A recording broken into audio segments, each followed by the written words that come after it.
Hello, welcome back to another mail day video. Today we got a very special Blu-ray in the mail. Got a nice package from Korea. Oh, I didn't realize there's the Plain Archive logo on the side of it. That'll make a good thumbnail. And yeah, good old K packet from Korea. Plain Archive, you know, they know what they're doing when it comes to packaging for Blu-ray. They do the deluxe stuff, they do it to perfection. And this is one I've wanted for a long time, ever since they announced it. I just could never really afford it when it came out. And then again, I was just thinking, is it a film I'm going to watch anytime soon? And it still isn't. But, and I don't think they've ever really done this, they had a sale on.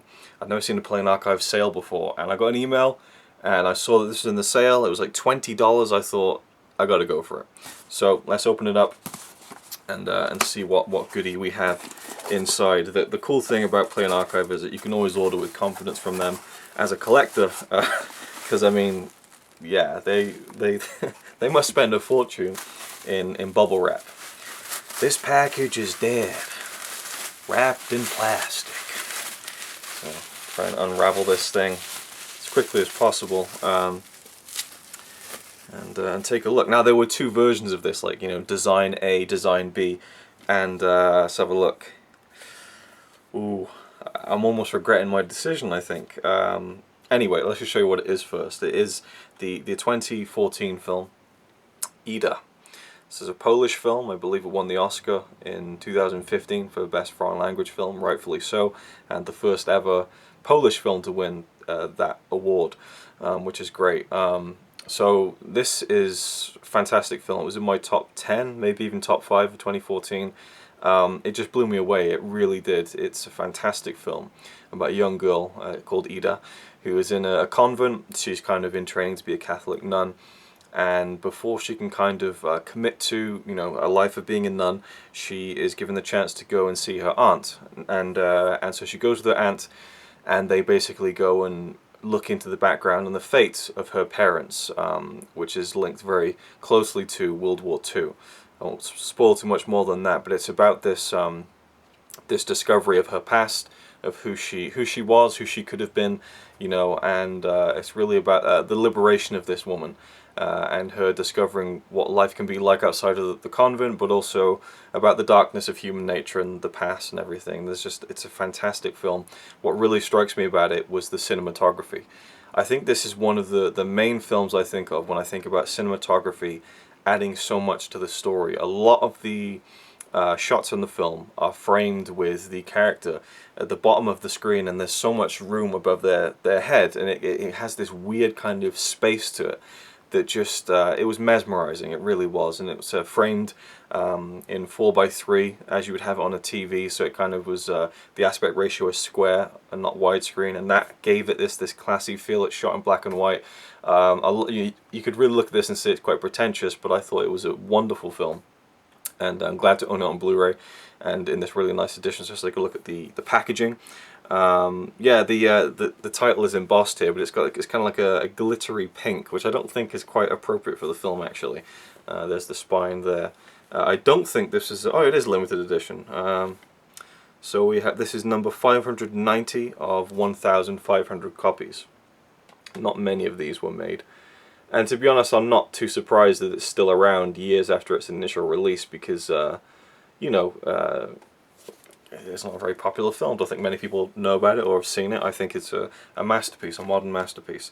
So I'm going to try and open this up and show you the insides. But I think the other option, the other artwork was, it was very dark and black, and the images on the front and back were gorgeous. But there was, I don't know, it seemed to, I mean, I've seen the film, but it seemed to spoil the film a little bit.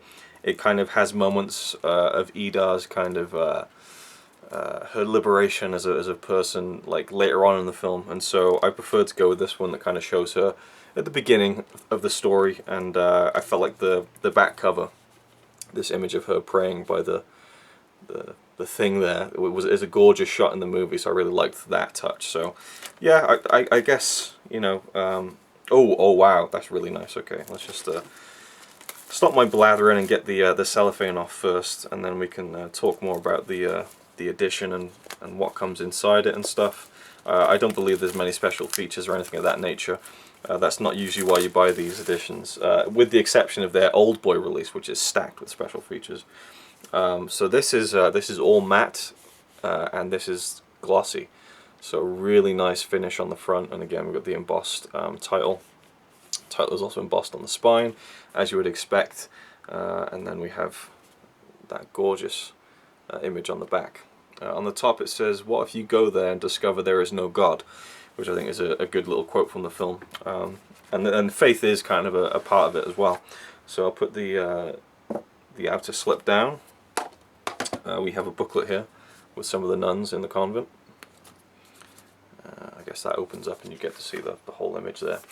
Oh wow, holy shit, interview with Pawlikowski, who is the director of the film. There's a director's statement as well from the director. So obviously they have all this in Korean, but in this is one of the ones where they started to do English-friendly releases. So we have actually English translations of the director's interview, which is fantastic. Was not expecting that at all. I guess that's probably a profile on the actress who plays the aunt of Ida, and then the actress who plays her, who's just wonderful in the film. Such a, I won't say odd looking, but there's something about her on-screen presence that is really something to watch. So yeah, some nice images in here. Nice little booklet. There's more English stuff as well, which is great. So yeah, really cool booklet. Oh wow, okay, so this is actually a Criterion style case. They sometimes have the slimmer cases in their releases, and this is also an image that doesn't look as good in person, I have to say. I mean, it looks good just looking at it, but on the website you could really see the snow coming down. There's a real mood to the image as I saw it on the website, but it's a little washed out and faded in real life, unfortunately. But you know, still a nice cover. And then on the back we have her and a guy that she meets along the way. So yeah, there was alternate versions of this as well, front and back artwork on the cover, and I went for this one. Not that you can pick and choose, but you know, so oh wow, ooh, well, this is getting quite deluxe. Let's put that to a side. We've got the disc artwork, and the inside artwork is really nice touch there. Just great to have a release like this. I'm surprised Criterion didn't put the film out, to be honest. Maybe they have, or they're going to, I don't know. So inside the case we have some art cards, I guess, some postcards, and this is just gorgeous. There's a black envelope, it's like debossed, like it just feels so deluxe. And then you have this, like a proper wax seal. I don't even want to break it, and I guess maybe I shouldn't, I don't know. I'm gonna leave it for now, I think. I guarantee you there's no one watching this video who wants to see a few more images from the film that's inside this, so I think we'll leave it there for that. But very nice release. I'm looking forward to eventually getting back to this film. It's nice that I own it, but I doubt I'll be rushing to watch it again anytime soon. But you know, Plain Archive always do a brilliant job with, as I've said, their releases.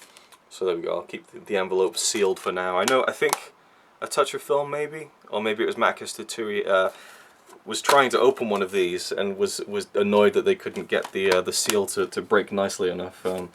And as a kind of OCD collector, I can totally relate to that. But yeah, Plain Archive, I love their stuff, I really do. I wish that it was more readily available and their stuff didn't sell out so quickly. But you know, it really is, as far as packaging is concerned, get my words out, it's the gold standard. So yeah, Ida, fantastic film. Glad to have it in the collection. Another good Plain Archive. I don't really have, like, I have the two Chaplin releases, Modern Times and City Lights, the Restless Steelbook, and Blue is the Warmest Color, and Old Boy. So I have 5 Plain Archives. I know there's people who collect all of them and even collect the multiple versions of the artwork and stuff, but that's far too rich for my blood. So yeah, really happy with that. Thanks for watching. Leave me your thoughts down below if you've seen the film.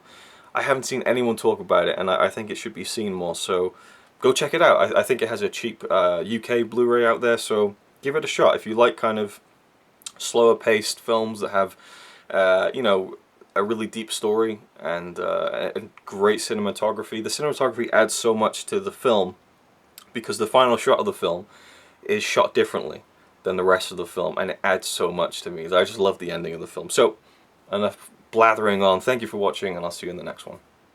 It's alright by me, apart from the fact he throws cans of Carlin into a tree. Yeah, he's really cool. Yeah, he's really cool. But he's not quite as cool as you, 'cause